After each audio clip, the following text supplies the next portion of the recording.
يوسف عبد الله آدن oo kamid ah odayaasha deegaanka Buuhoole ayaa ka hadlay xaaladda nabadgelyada ee deegaanka Buuhoole sidoo kale nabadoonku waxa uu ka hadlay hadallo ka soo yeeray qaar kamid ah waxgaradka deegaanka Buuhoole waxaana uu sidoo kale fariin u diray beesha deegaanka Qorrugud ugu baaqay in nabadgelyada iyo darisnimada laga wada shaqeeyo waxaana uu sheegay in ka odayahayaalahan aanay u dulqaadan doonin cid nabadgelyada ka wada deegaanka Buuhoole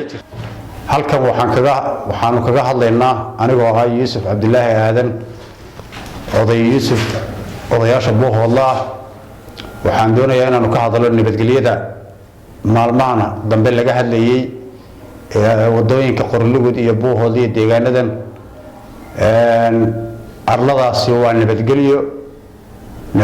gaamurtay ayaa imika ka jirtay oo weyn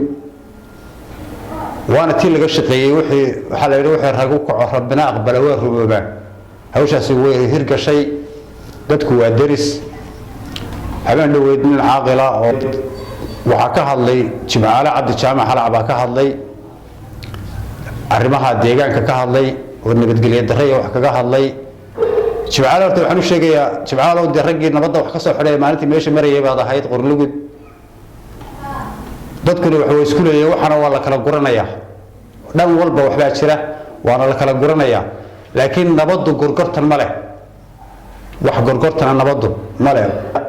wixii maanta ka dambeeyay cidii wax dheeraad la timaada iyada gaar ku tahay laba qabiil maaha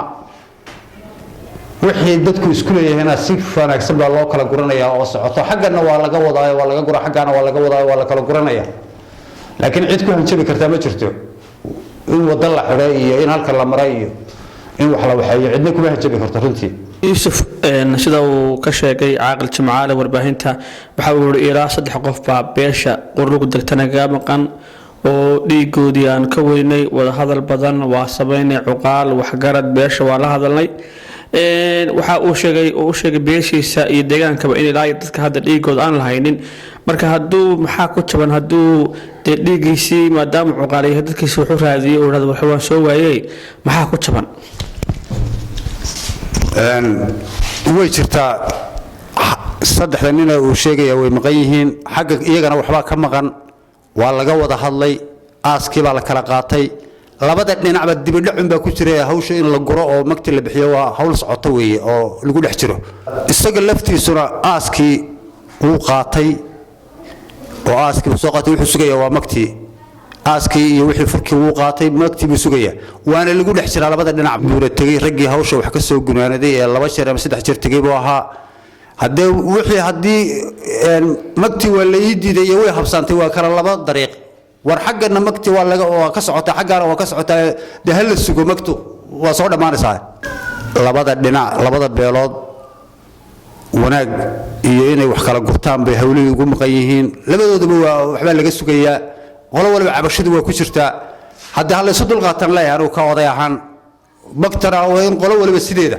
reer Qorrugudna waxa ku maqan weyn dadaal ka galaan oo keenan reer Buuhoolena waa inay keenaan wixii lagu heshiiyay waa ku aad baan ugu dhiirigelinayaa in si aan cidibo u caban qolo waliba wixii lagu lahaa ay keento oo lagu kala baxo intaas ku soo gabagabeynaya hadalkayga wasiir Cabdirashiid Ducaale Qambi